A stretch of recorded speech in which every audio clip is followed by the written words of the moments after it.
This video is perhaps a culmination of everything which I have been doing on this channel so far. The purpose of this video, the ground of this lecture, is fundamentally about the human self.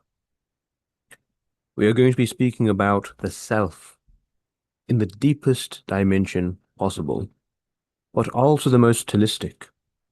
This is not just a dive into the absolute depth of the spirit, but this is a complete diagram, a complete perfect system of every aspect of humanity, of everything pertaining to what it means to be a human being, from knowing thyself as the Spirit of God breathed into a locus, as a certain perspective of the divine, as a fundamental part of reality and being itself,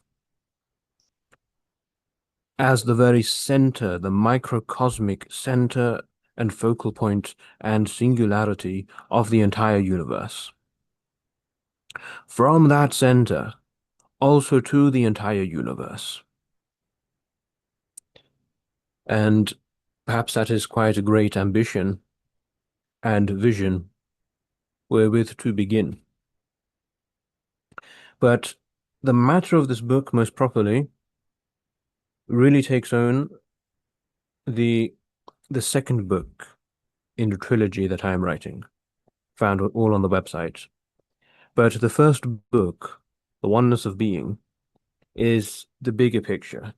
It is the absolute, abstract, metaphysical, ontological vision of being, not merely systematic and mathematical, but visionary, mystical, ecstatic, spiritual, beginning from that mythopoetical ground and flowering thus into all the aspects of technical and systematic and architectonic manifestation.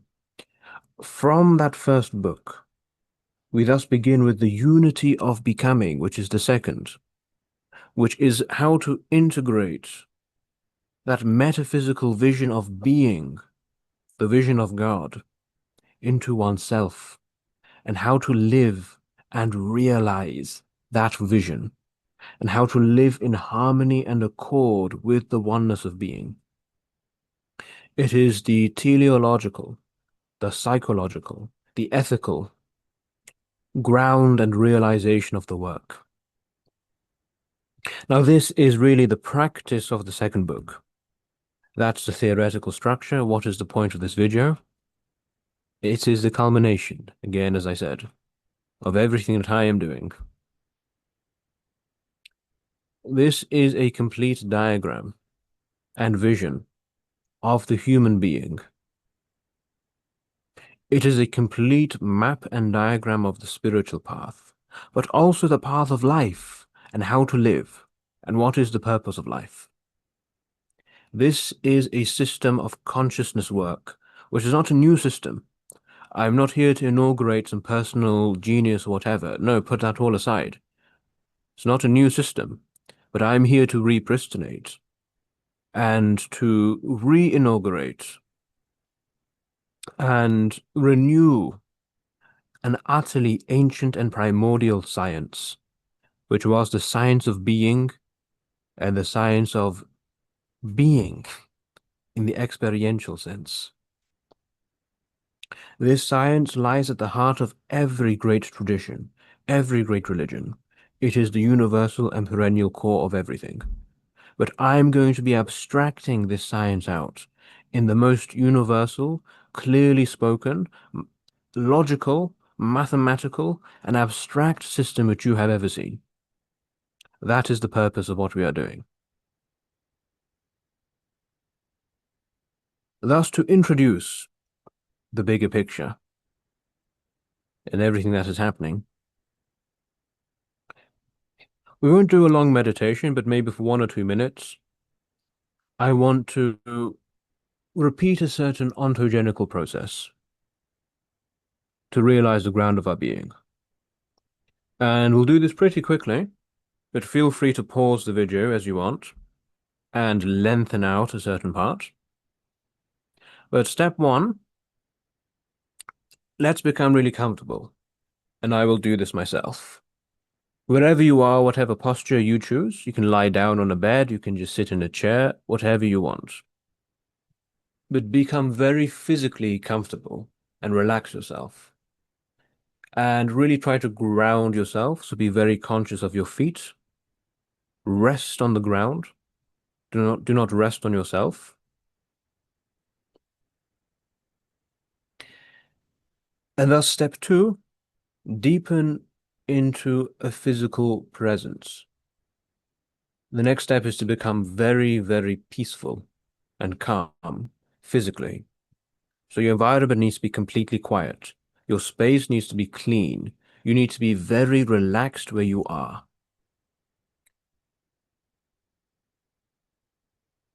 And then you can take some deep breaths. And the purpose of deep breathing is not to arbitrarily try to reach some certain structure of, I mean, some certain noetic structure, or to try to achieve some type of breath hold or yogic realization. No. Here, at least, the purpose of deep breathing is literally just to breathe. Don't breathe in a specific way, just breathe, but become one with your breath and really enjoy the breath. Fill yourself up as much as you can, as much as is comfortable.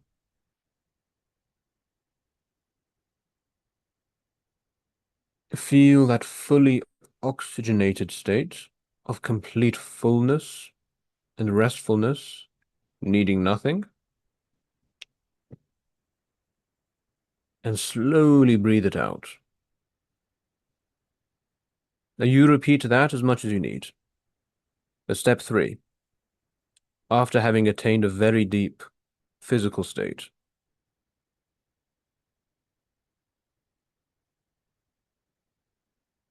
now we can, as it were, forget the body, because the body is well taken care of. It's lying down, it is whatever it is so relaxed. You can just leave the body, let it be. It's perfectly content. If you are well fed, you are well drunken, you are restful, you are not tired, you are in a clean, safe space, you have everything your body possibly needs. So let it go. You don't need to be there to control it. Just let it go, let it relax. And with your deep breathing, I want you to enter into your mind.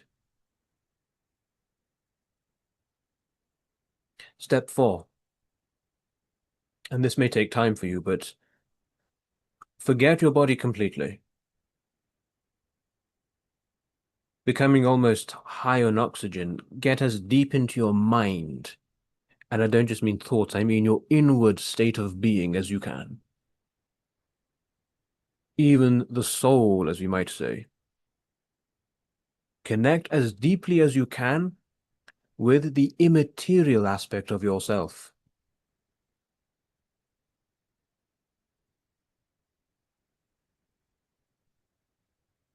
Step five.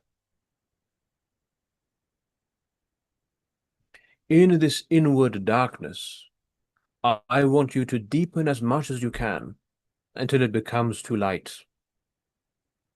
I want you to attain to such a state of restfulness and interiority that your inward world becomes even more expansive than your outward world. And again, this takes time, but if you've done this correctly, you should be entering such a deep, tranquil state in your meditation, such a deep restfulness of the body, a looseness, even a light ecstasy, a light pleasure ringing throughout you, that your inward world starts to deepen and expand.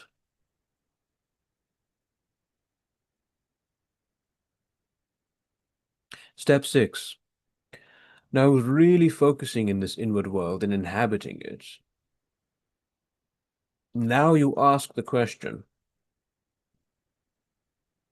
not denying the body, but neither giving it any more importance than is necessary. What are you? Are you really the body? Or is the body a set of limbs hanging upon the fabric of consciousness? Were you really born? Did you really come into being when your body was given birth to? Is that really what you are? And as you go deeper and deeper, you think, are you really your personality and your ego and your name? Are you really these things? Or are these thoughts also hung upon the fabric of consciousness? What are you? Step 7. Coming as deep onto the ground of consciousness. Again, not denying thoughts, but neither giving them more importance than necessary. Really seeing, are you your thoughts themselves? Or are these thoughts hanging upon a fabric of consciousness? And doing this correctly, coming utterly, deeply into the stillness of the ground of your being, you realize that I am my being. Not my body, not my mind, but I am that being upon which they rest, which never was given birth unto, which never did come to be, and never shall come out of being, but which is being in and of itself, before space, before time, upon which such things are given birth to. You realize that I am the spirit. That's a short crash course that might take you 10 years to learn how to do, or maybe you can do it in 1 or 2 minutes. So what is the purpose of that? It is just to know thyself. What the spirit may be, we know not yet. But we know that there is such a thing as a ground of our being which we call by the word spirit, for not being adequate with the words mind or body or even consciousness, but something so deep and mysterious that it is none of those things. It is spiritual. Now, what is the point of this work? Well, let's start where we are in a more imminent sense. In modern life, and I think anyone who is interested in this type of work, in philosophy, mysticism, spirituality, deep thought in general, self-development, has been impelled by a deep feeling, intuition, and understanding that there is something fundamentally wrong with the world. That may be an existential realization that existence itself is somehow wrong, or perhaps not going as far yet, but just seeing that the world we literally live in, the modern world, modern capitalist society, the modern industrial mega machine, which is the city which we live inside, the modern education system, which does not serve to edify, but to deconstruct the mind, so to make it a certain cog in a spinning machine, so to become nothing more than a mediation allowing the machine to live itself. All the systems of modern life, that there's something fundamentally wrong with them.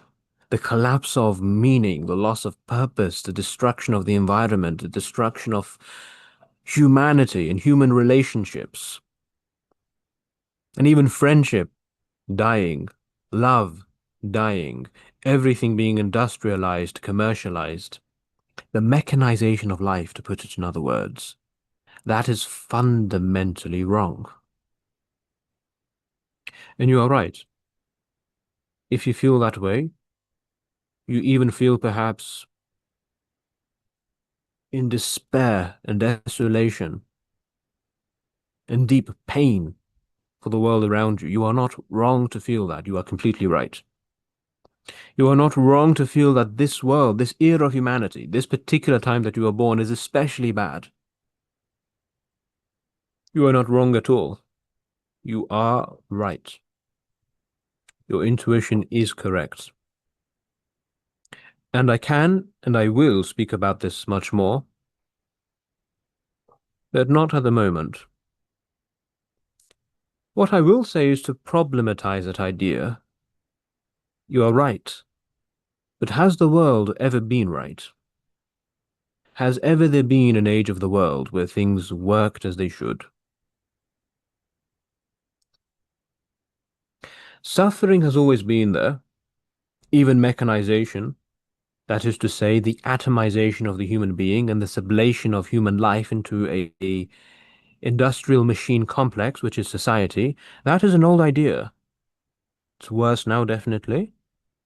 But I suppose as long as human beings have been on the earth, we have been oppressing ourselves and one another and creating pointless societal machines which we serve, which should serve us.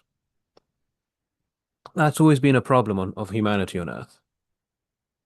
But the difference is that in the ancient times, they had an ancient science and path and realization out of that because they saw the end product. Or I should not say product, I mean the end vision of consciousness, of enlightenment, of happiness, true happiness, right? The word happiness has become a capitalist construct. It's given to us by what society tells us is happy, the idea of the American dream of buying a house and having a beautiful partner and having children, whatever. That's an image of happiness given. May or may not work. That's not the point. I mean, real happiness, real joy, which has no condition, right? Real happiness has no condition. It's not conditioned upon having something. Real meaning and purpose and peace and fulfillment. People had that in mind, and they had a way to get to it because they had an idea, a word for consciousness. The real crisis of modern life is that we have lost consciousness, life itself, being. I mean, really experiencing. How often do you see a modern person meditating deeply in nature?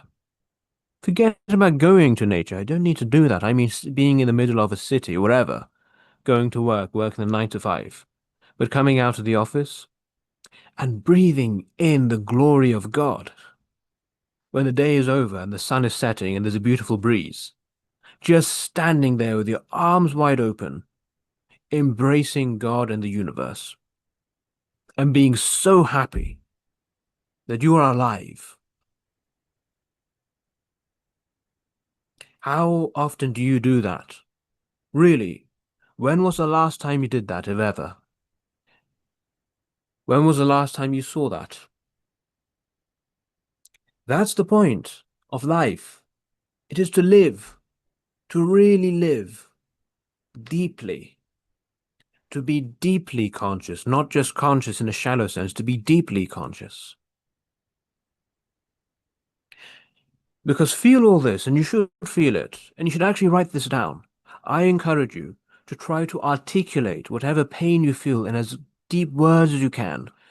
Really try to do it. Try to systematize your actual experience on earth, in your body, in society. Everything that you think is wrong with the world, put it down and make your own personal manifesto. Really, this is a great form of therapy. Do this and feel that pain. That sounds scary, but no, you are in pain. Allow yourself to feel it.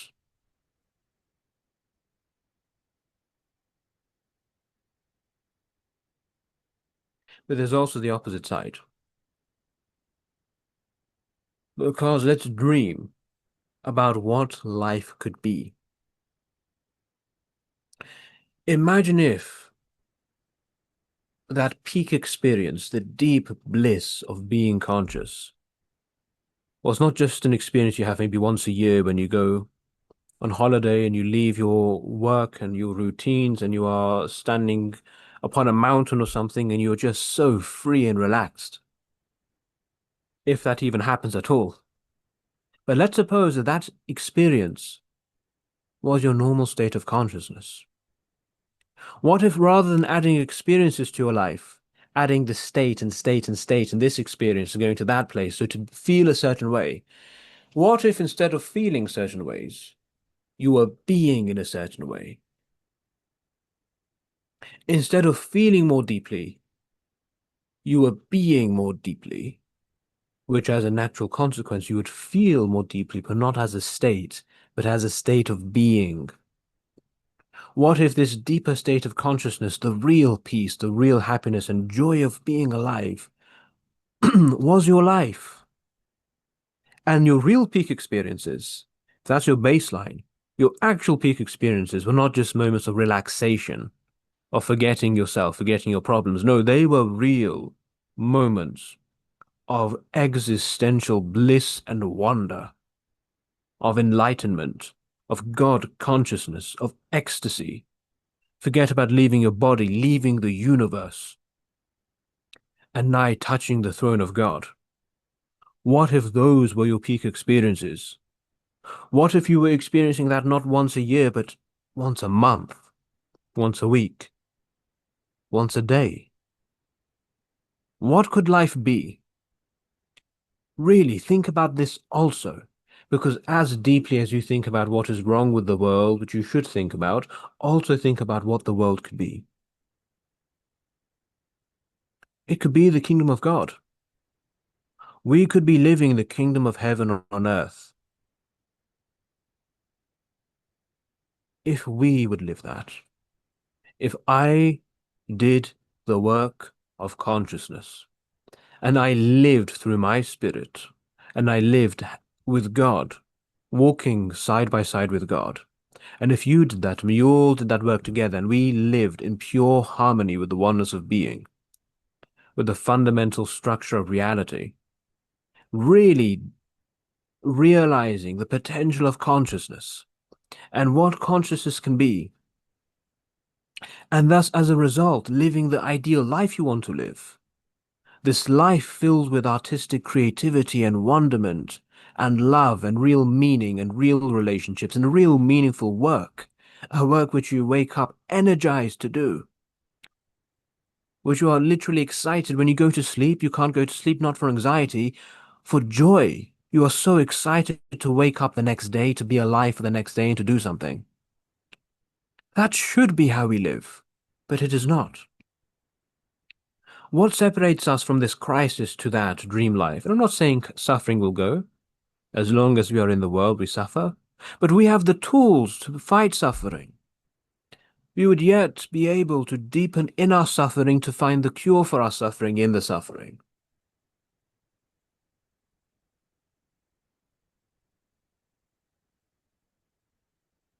If we live over here on the right-hand side in the complete deterioration of the world,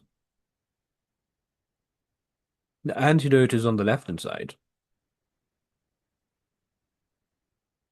It is to renew and realize the primordial state of being, which is even higher than the Garden of Eden. I mean the Garden of Being itself.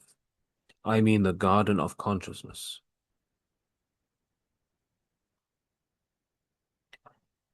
The work. Because this thing I just told you, if it's real, this is the greatest treasure there possibly is.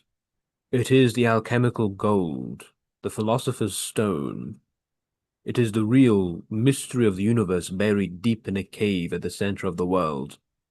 It is the dragon's treasure in a mythical sense. It is therefore the archetypal journey. If this is real, this is the journey of life, and this is the purpose of life, and it has to be. The purpose of life is to live. The greatest possible thing that we can do with our lives is to live. Live deeply. The key to deep living, which is that spring of eternal life, the water of life, the secret of consciousness, that is the greatest thing to be won, and that is the greatest fight to be fought, and that is the dragon to be slain, and that is the archetypal hero's journey and quest. That is the work of consciousness. It is to be enlightened. And now this is the point. We have the vision. There is the vision of consciousness.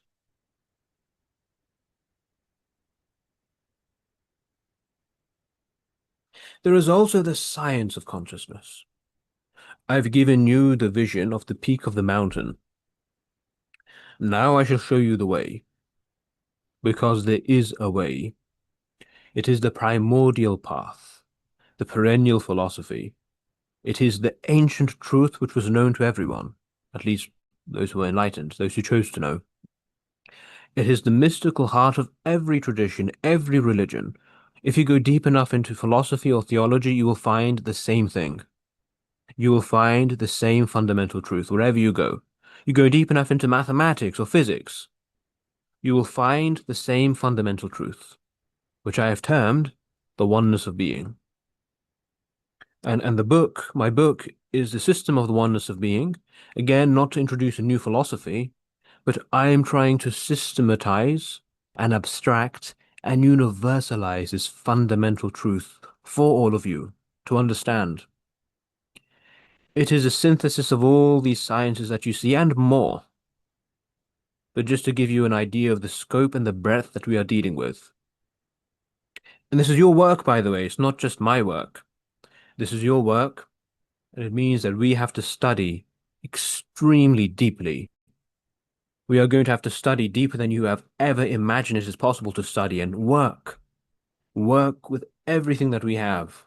Not just a mental work, but a spiritual work, a physical work. We have to really commit to this path if you want the end. So what is the system? Well, first I'm going to begin with some axioms. Some axiomatic principles which define what we are working with. And I've put these down as an irreducible set of fundamental truths, which you should have realized, or at least be open to realizing. And if there is anything here you disagree with, then fair enough, feel free to just turn to another video. But if you're unsure, I assure you that these are fundamental truths which you must realize to make any work at all. Truth one, that everything is being, and that another word for being is consciousness. So forget about materialism, and I've spoken about this elsewhere in more depth, so I won't go into it now, but everything is being. Being is consciousness, and being is actually language in a deep sense. All of the world is a generation of consciousness. It's like a game generated by a source code. The source code is this fundamental logos, this fundamental word, which is generating reality. This word is not different to consciousness, it is consciousness, because thinking in words is thinking, and thinking is being conscious. And that was the idea in the Gospel of John, that in the beginning was the Word, and the Word was with God, and the Word was God, i.e. being equals God equals the Word, in a very deep and abstract sense. So before you map on a certain theological paradigm to this, before you affirm it or deny it, understand what I'm saying. This is extremely abstract. And honestly, there's a handful of human beings on the earth who will actually understand how abstract this is. But at least you can appreciate it. And you should feel the profundity of what this is. Absolute two, as I said, well, being, all of being, the totality, must emerge and rest upon an absolute central singularity, the ground of being. This is absolute, infinite being, consciousness, language.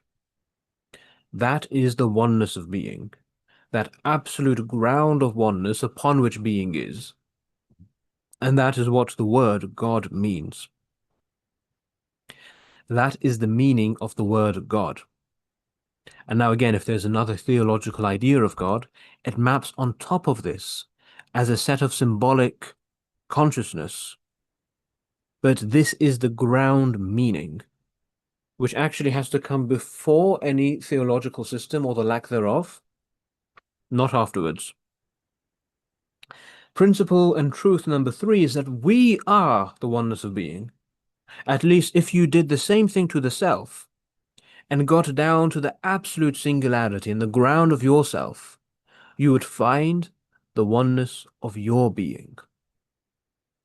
There is the oneness of being and there is the oneness of my being, which is, of course, fundamentally related to the oneness of being, to God. And hence, that's the idea that there is a divine nature to the self. There's a if the self is like a cone, the apex of the cone is grounded and is God. The deepest level of the self is God in a very transcendental sense. Hence the idea that God breathed his spirit into man, i.e., that the essence of the self is the spirit of God. This articulates the oneness of being. That's a misnumbering, but principle four is that, okay, this is not just an ontological vision. We can deepen into this ground. I can deepen into the seat of consciousness, this ground of being, into God, from whence I have arisen and been generated / created, whatever language you want to use. That we can access, and more than that, actually integrate ourselves with this absolute and infinite God consciousness. That is what enlightenment is. Enlightenment is another word for axiom 4. To be in heaven, to live in the kingdom of God, is another word or term for axiom number 4. And axiom number 5, I've added this, actually it's important, which is that all religions and philosophies are speaking this perennial truth, but in different ways. This is also so important because if you don't have this, you fall into dogmatism, and you will not make any progress on the spiritual path. If you want to believe that a certain set of beliefs or whatever, a certain culture, offers a better way to this ultimate truth, that's fine, that's your choice, and may or may not be true. But if you believe that this fundamental truth, as simply as I'm speaking it to you, was somehow lost on anyone, then you have just not understood the truth. And actually, all of these axioms, 1 to 5, recursively reduce to axiom 1. If you have truly understood what axiom 1 says, then you will have understood the truth of every other axiom. But there we go. That's the fundamental vision that we are dealing with. Okay, thus we can rephrase the entire work. We can rephrase the entire archetypal hero's journey. The entire work is to deepen in consciousness. It is to realize the oneness of being.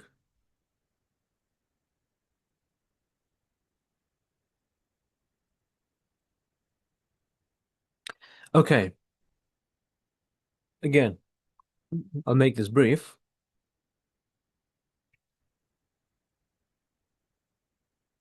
Long story short, you have been told that there is the idea of a theory of everything, the idea of the fundamental structure of reality is so dogmatically deconstructed in our education system and in academia. We are so viciously and aggressively programmed to just doubt as a default the idea of a fundamental truth. That the idea that there can be a fundamental truth is treated with suspicion to begin with. And then we project a certain idea onto what the truth must look like, which is to be extremely complex, like the standard model of physics, like an extremely complex mathematical equation which only someone like Einstein of superhuman levels of IQ can understand. And that this fundamental truth must be so esoteric, so unexpected, that hardly anyone will understand it, and it will take a lot of work to understand. Now, what is right about that is that it will take work to understand, but not because of how complex it is, but rather because of how utterly simple it is. And that's intuitive, right? You should actually understand this. The fundamental truth is not up there. It's here. It's down here. What we're talking about is the fundamental structure of the ground of being. And it is hard to find, not because it is so complex and abstruse and out there, but because it is so simple and plain and manifest, it becomes hidden due to how utterly simple it is. That is the truth of the structure of being.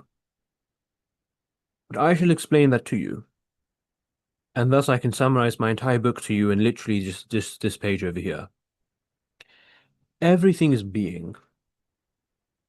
Being can be recursively decomposed into three fundamental modes, which we may call ontology, ontogeny, and ontography, right? Like cosmology, cosmogony, and cosmography. Cosmology is the study of the cosmos. Cosmogony is the study of how the cosmos came to be. And cosmography is the act of mapping out the macro structure of the cosmos. That works for anything, and it works for being, because being itself is doing this. Because being itself begins with a fundamental seed, with one singular central point, a singularity, the source of being. Being itself is then a self-reflexive, self-recursive manifestation of this central point, which by self-replication produces everything. And thus being itself is self-structured, being structured by literally itself, by its own self-generation. And so being maps out itself. This is extremely abstract. I do acknowledge that. But it is also extremely simple and intuitive once you realize it. To give you an analogy, ontology is the number one. It is the basis and the seed of every possible number. It is the irreducible ground of every number. Ontogeny is adding. You take one and you add one together to get 2, 3, 4, 5. Ontography is then the set of all numbers, which simply, numbers are the map of one. The set of all numbers, and therefore all of mathematics, is simply mapping out all the ways that one can be one. All the different structures of unity, and that is mathematics. Or similarly, we begin with these irreducible things called letters. Letters have certain rules by which they form together into words. And they keep forming and forming and forming, mapping out a structure which we call language. Because the set of every possible utterance is the sum totality of the letters, the irreducible atoms, the principles, right, the ontological principles, and their self-generation. Now, the ontology of all things is God, which is the oneness of being, the absolute foundation, the absolute oneness and unity.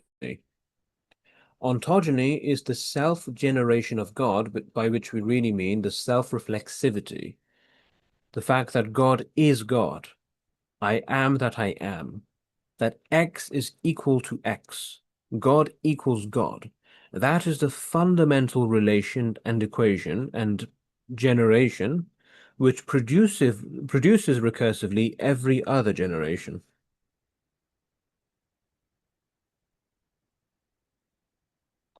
And the sum totality of God and the self-generation of God into all the different ways that God is called the world. That is literally existence. It is what you are seeing in front of you right now. It is literally like it is the generation of God, the fundamental source code of the universe, recursively and reflexively producing all these different combinations and combinatorial permutative possibilities. It's all being mapped out. And the amazing thing here is that what I have told you is literally mathematics. The fundamental foundation of mathematics upon which all mathematics is built is set theory. Set theory is the diagram below us, which is exactly this. Begins with an irreducible fundamental unity, which is the empty set, zero, the monad, the transcendental one, which by self-recursion produces all the numbers, and not just all numbers, but everything. So you have this explosion from unity, the oneness of being emanating into the multiplicity of things.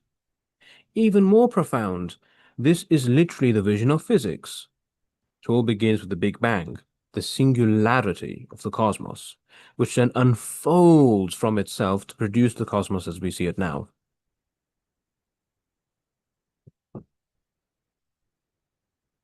Thus, the idea of singularity and infinite recursion and self-reflection is the fundamental truth, which lies at the heart of being.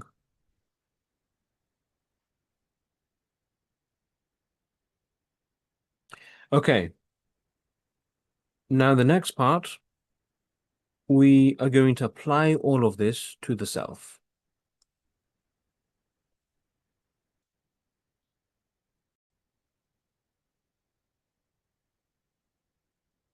Okay, so now we are going to speak about the ontology, the ontogeny, and the ontography of the self. Because everything is being, and insofar as it is being, it is a reflection of being. Everything is a singularity which reflects the singularity of being. So the ground of being of the self, or the ground of consciousness, is what we mean by the spirit. By spirit, we mean the fundamental ground, the seed, the source of consciousness. The ontogenical emanation of the spirit we call the mind. Because from the ground of consciousness, you have this welling forth of the flow of consciousness, of thoughts and emotions and everything you think consciousness is, this entire spectrum of our experience. Now, what happens? That self-reflexive generation of the spirit into the mind, of the flowing forth of consciousness, like you see on the right-hand side, there's an emanation of spheres unto spheres, the central singularity projecting itself forth macrocosmically. Consciousness then flows out, and as it flows, it is, as it were, crystallizes into a hard, solidified form of consciousness. This crystallization of consciousness we call the body. The body is consciousness, but it is a very dense form of consciousness. Hence, the material world looks like it is staying the same. Because if it's the frozen, solidified, congealed aspect of consciousness, it looks like it's just there, right? It's just frozen. It's stuff, it's matter. The material world and the body is consciousness, but it is an effete crystallization of consciousness. And conversely, one might think of consciousness as a subtle form of body. Matter is crystalline consciousness. Consciousness is subtle matter. Okay. And this is the deep understanding of the macrocosmos and the microcosmos. Again, as I said, there are spheres inside spheres. 1, 2, 3, 4, 5, right? Projecting itself outward ontogenically. And now you might be spotting the big idea behind the whole system of the self, which is very simply, well, if the entirety of my being is generated by the spirit, why should I worry about anything other than the spirit? Why worry about, exercise and health and care and fitness and relationships and money and life purpose and all these things? when every possible thing is simply an emanation and a crystallization in a certain permutative, combinatorial structure and locus of spiritual consciousness. And that's the big idea, if you did spot that, that is. That yes, all of these things are important, but they are generated by the center of consciousness. But to give some more analogies before we head off to the next part. Light. Imagine the source, ontology, as a darkness, like a deep hole, a cavern, an abyss, or the darkness of the primordial universe, the darkness of God. From betwixt the folds of this dark, mysterious, holy, silent darkness, light bursts forth. Let there be light, and so light shines forth and emanates. And as the light shines forth from this one source, it perspectively refracts, so that we see rays of light, even though there is no real ray of light as a distinct individual thing. But if we perceive these modes of light from the pure unitive source, and so there is God, the emanation of God as light, and all the things of the world are the crystallizations of this light into the forms of darkness. And in this analogy, darkness, I don't mean the dark source, I mean actual darkness, shadows, are the crystallization of light into matter. Again, picture the spirit as an unseen source of water, as a spring in the ground, the darker depths of the ground, from which bursts forth the effulgence of water, the ebullition of water boiling forth. And it pours forth into streams and all these crystalline patterns. And even looking at the water as it flows down, it has such an intricate, mathematical, infinite, fractalic structure, rippling and creasing upon itself, and emanating and reflecting, and just recursively generating. And thus the world is like the crystallization of water from this unseen source. And picture also the seed, the dark seed unseen in the depths of the ground, which cracks, is cleaven asunder, and gives birth unto the flower, which coils forth, and sprouts out of the ground, and recursively fractures itself into many branches, and into many more seeds and growths, and gives rise into the gardens of the earth, and all manners of living things which creep upon the face of the earth or fly thereon. And so we see that from this central seed, from this underlying principle and ground, there is a generation which gives rise unto the world as we know it. And lastly, the heavens themselves and the cosmos. It arises from unseen mathematical principles. We see them not, but know that they are. And it is they which give rise to the cosmos through generations. And so we have the world as it is. These are the analogies of the self, of the spirit, and how it gives birth into consciousness, and how consciousness emanates and crystallizes into the body and into the world. Thus, again reiterating what we said, we can now deeply understand who we are. We are spirit in our deepest dimensions. Spirit, which is the ground of our consciousness, the oneness of our being. It is pure being in and of itself. It is the breath of God, and thus the divine spark which lives inside of man, and the source of life and being.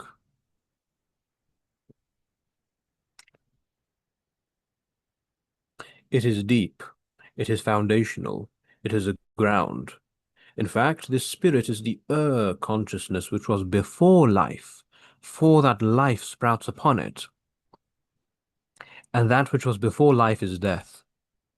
The spirit is a death. Death not as something morbid, not as something destructive. Death is not the destruction of life. Death is the fecund, dark ground from which life grows. If your life is like the growth, the green gardens of the valley, death is the dark soil upon which it grows. So that you were before you were born, and so you will be when you die. When you die, you simply go back into your spirit. And then there's the new generation, the new world to come. The symbols of the spirit are thus, they are something which is deep and dark and mysterious and utterly basal and foundational. Holy silence, luminous darkness, sacred fire, the reconciliation of opposites, the spirit of God itself. Now the mind, the ontogeny of the self, is, as we said, a recursive, fractalic, reflexive, self-emanation, self-generation. And when you look at the mathematical pattern of this generation, because again, there is literally a fundamental pattern to the universe, it is an infinite fractal. Like a flower. And just look into a flower, it's repeating itself again and again. And it is so complex and so beautiful and so infinitely structured. The mind is the flowering, the efflorescence of the spirit, the spirations of the consciousness. Spirit gives rise unto spiration. That is breath. Not just the physical breath of air, but this noetic breath, this pulsation of consciousness which gives rise into the mind. Because thinking itself is a form of breathing. And now one thought over here. Just a thought experiment. What would you do if you had 1 hour? Let's say I trapped you into a room, an empty room completely for 1 hour. And there's an armchair. So the only thing you can do really is just to sit down and to think. How would you feel? Because to most people, the idea of just sitting down in a chair for an hour is torture. And they would be so suffering. And they wouldn't know what to do, and they're trapped in their mind. Why? When we close our eyes, we just see darkness. And the mind is this tiny space inside of the brain where our thoughts come and go. And there's only like a couple of thoughts at the same time, and we can't even think that deeply. We have such a shallow idea of the mind. And that is not coincidental. It is because we have been programmed by society to have this utterly, literally retarded idea of the mind. Literally, right? It is such a dilate, contractive, retarded, decomposed, convoluted idea of the mind, which we are programmed with, because society is designed to stop you thinking, really thinking, and accessing the flowerings of the mind. The mind is something infinitely beautiful, infinitely reflexive. It has valleys and mountains and rivers and streams and valleys and caves. It has all these structures which you see in the world and more, because that the world which you see in front of you is the generation of the mind. The mind is more structured than the world. The mind is more beautiful, more colorful, more poetic, more sonorous, more musical than the world. But we don't see that or feel that because we are so trapped into the mind. But these are the symbols of the mind, that which is a spiral, a spiration, an efflorescence, an emanation, a pulsing, infinite emanation, opening upon itself, involuting into itself, infinite, infinitely infinite, fractalic, the epitome of beauty. And what is interesting is that people who have these psychedelic experiences, they see this. Even a small introduction of such a psychoactive chemical just destroys the false image you have of the mind and reveals, it's not creating, it reveals the mind as it is. And you don't even need psychedelics. That's the point of this. That's another lie of society, that you have to add an experience to your ground consciousness by taking things. No, no, no. This experience you can access and integrate in your normal waking consciousness because it is your normal waking consciousness, but you have been programmed to not tap into that and to have a reductive mind. And lastly, the body. And what is the body? It is the house and temple of the spirit, because that it is the crystallization of consciousness. It is the most perfect structure of consciousness. The most perfect way that consciousness can crystallize, the end point of consciousness, is the body. It is the perfect microcosmos, storehouse, temple for all being. The body is the temple of God. Not of bricks and mortar is it made, but of the human flesh. That is the temple of God. And nothing is more perfect than all bodies are beautiful, but the human body is particularly beautiful. The human body is the most perfect physical structure in existence because it is the center point, the housing point of consciousness. It is where consciousness is localized. It's actually not contained, but it is localized in the human body. The body, as a lattice of nerves and muscles and bones and all these things, believe me, believe me you, it is not coincidental in any way whatsoever. If it is evolved in an infinitely intelligent way because it is the very principle of evolution. Because there is no such thing as matter. Because the evolution of matter is the evolution of consciousness.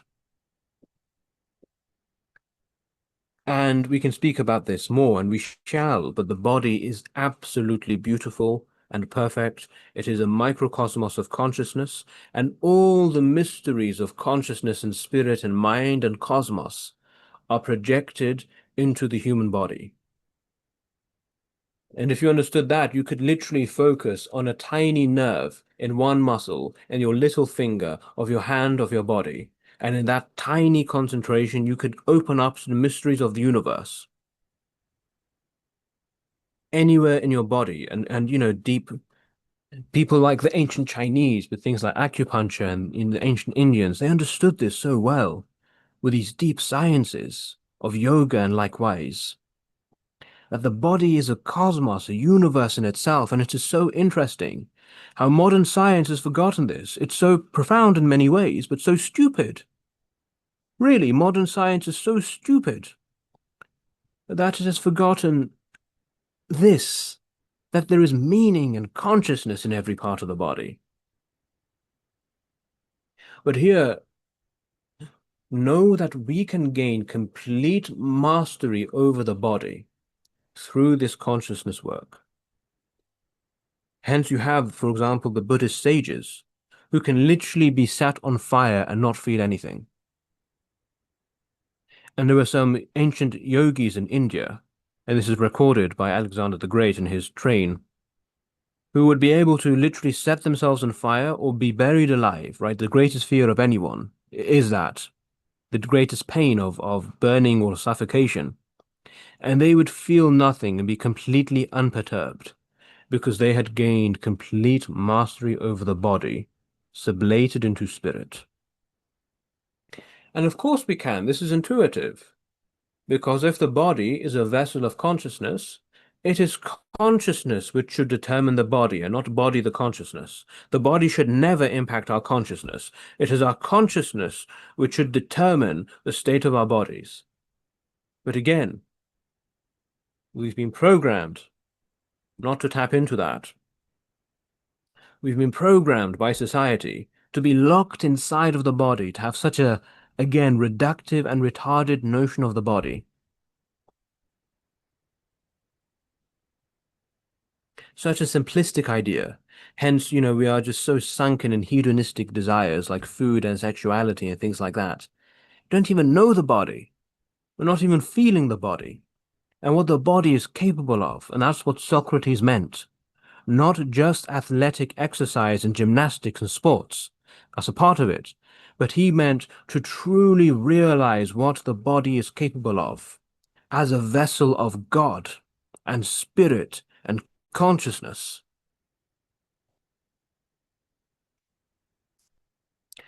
And so the symbols of the body are thus, they are like unto a cosmic tree, the tree of all being, the temple of God, geometric mathematical shapes and proportions and lattices. Such things are the body. Okay, now we have the structure of being. Ontology, ontogeny, ontography. Source, generation, structure. We have the self. Spirit, mind, body.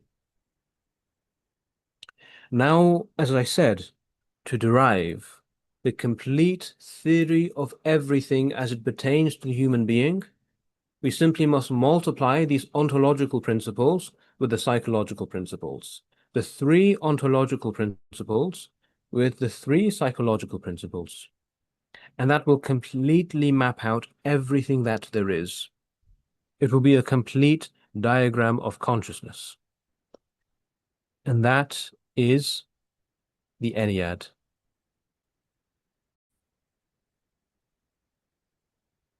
And so,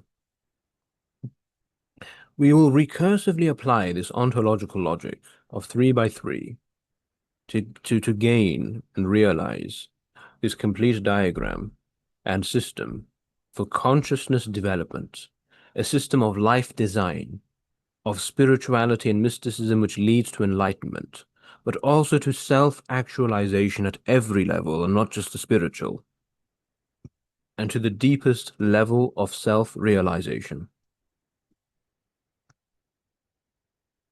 What are the principles? What are the axes?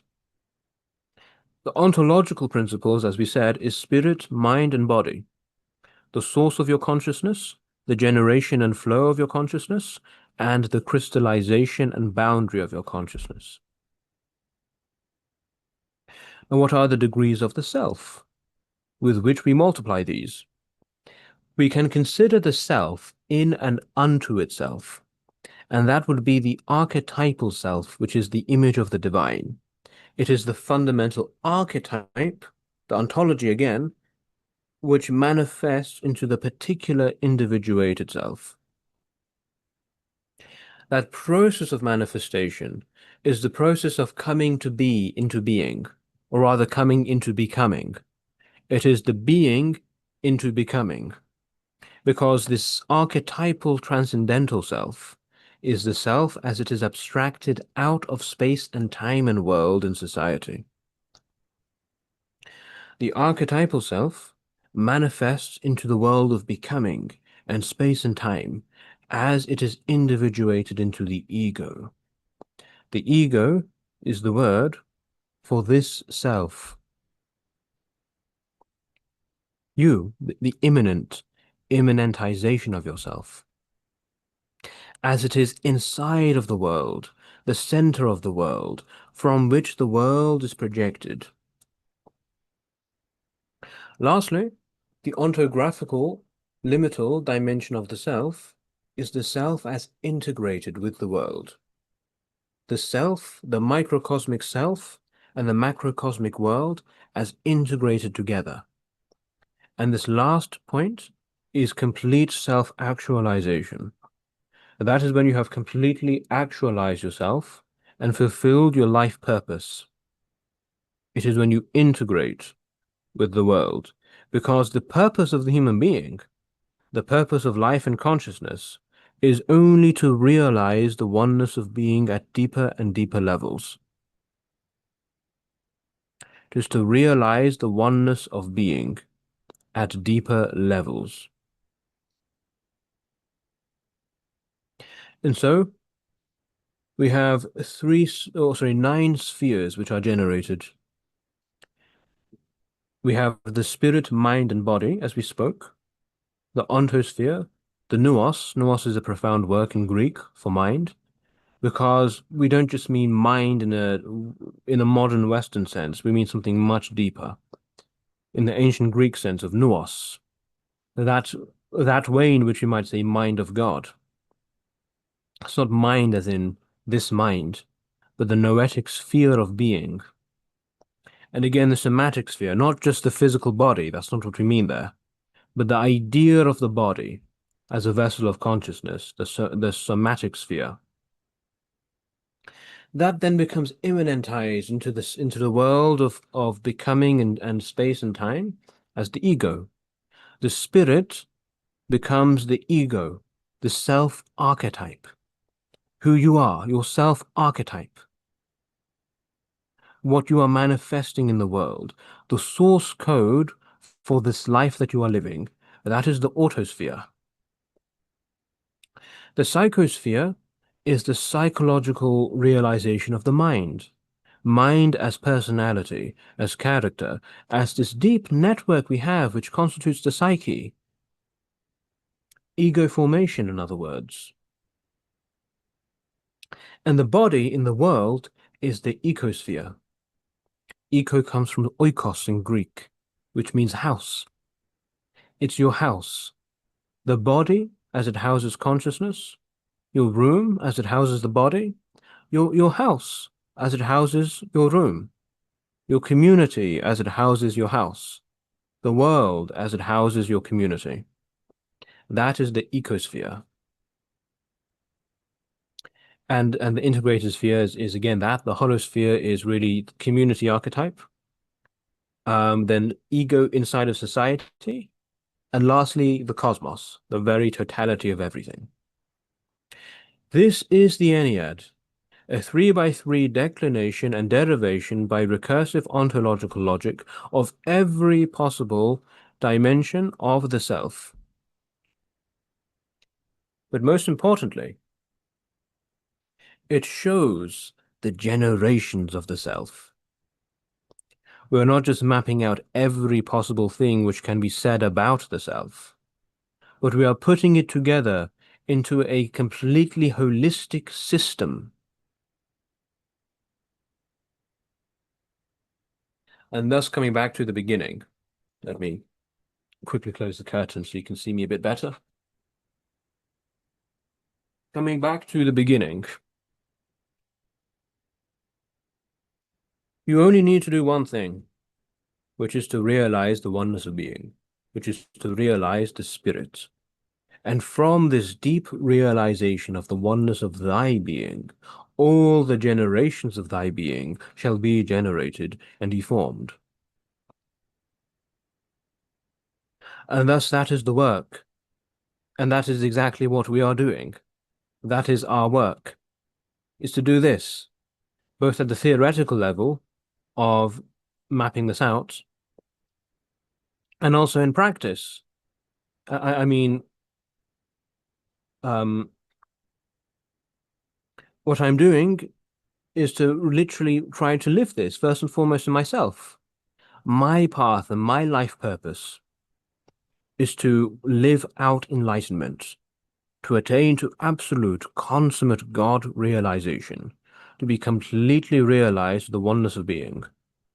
That is my ultimate intention in life, if God be willing to realize that. And if you're watching this, you might actually be watching this in the context of the business partnership I have with my friend and brother Seb. And we'll speak about that more in the practical sense. That's what we're doing. Practically, helping all of you to do this as much as we can and as much as you would like. So you've got various questions down over here. You can pause the video and take a look at that. This is just a rough outline, but this is a real, tangible idea of how this works, and I appreciate the lecture has been very theoretical so far. But read this out and see. It works. From the spirit and self-vision, every aspect of your life will be generated. And the beauty of this is that we don't just go through every square one by one. We want to begin with the center, right? We have concentric spheres. You begin with the concentric inmost sphere and project outward into every aspect of your life. The way to do that is not by going outward, but by going inward. Because the deeper that you ground yourself in self-vision, the deeper, the more outward you project your consciousness. So this is the work of the Ennead. This is the work of the unity of becoming. Begins in spirit. And the ontogenical work of spirit is self-vision, self-realization. Vision in the deepest sense of Gnostic witnessing, the vision of God. Because to see the Spirit is to see God, because that the Spirit is the Spirit of God.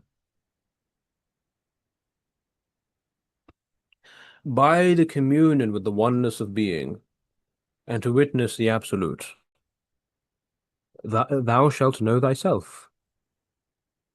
And the entire work therefore done. The work of the Spirit is the work of spiritual mysticism and consciousness development. It is the work so to ground and deepen yourself deeper and deeper in consciousness. And then there is the mind, the noosphere. The work thereof is self-image, because self-vision is a transcendental spiritual vision. That then becomes imaginalized as a literal vision, not just visual, but auditory, somatic, every sphere realization.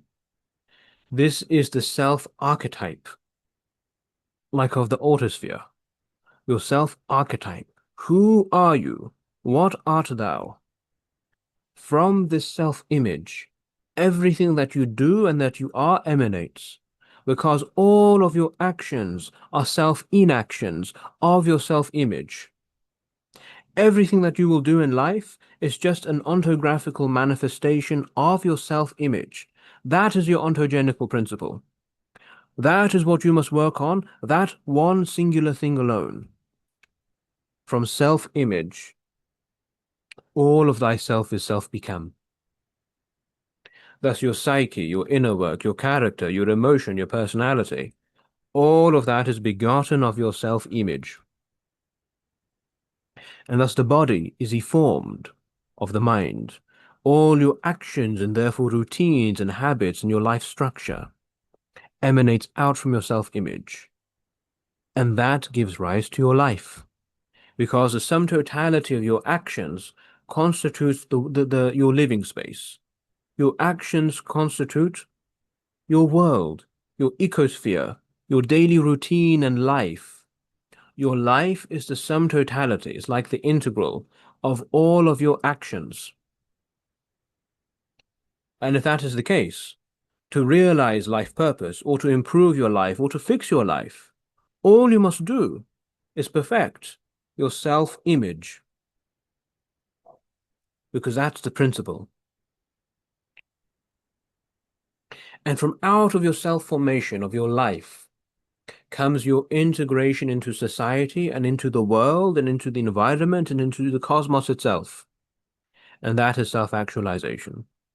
And thus the dream career, the dream relationship, the dream whatever, the dream life, that is the natural product of your self-fulfillment and self-realization.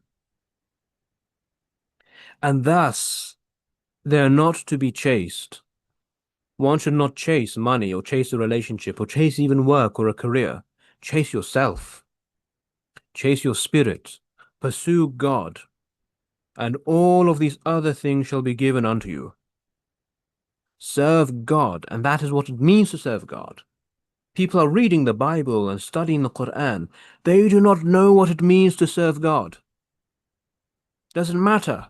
If you have not known what God is, and therefore what it means to worship, to serve, to do the work of God, all your works are wrought in vain and are vanity. You must begin with the self-vision, realizing the truth of the oneness of being. And then through true self-imaginalization, through directed spiritual self-vision, you will realize life. That is the work. That is my work and what I am doing. And thus, the essence of the work is as I have described it. It is a self-recursive generation from the seed of your self-image. It is on onto-psycho-spiritual cybernetics.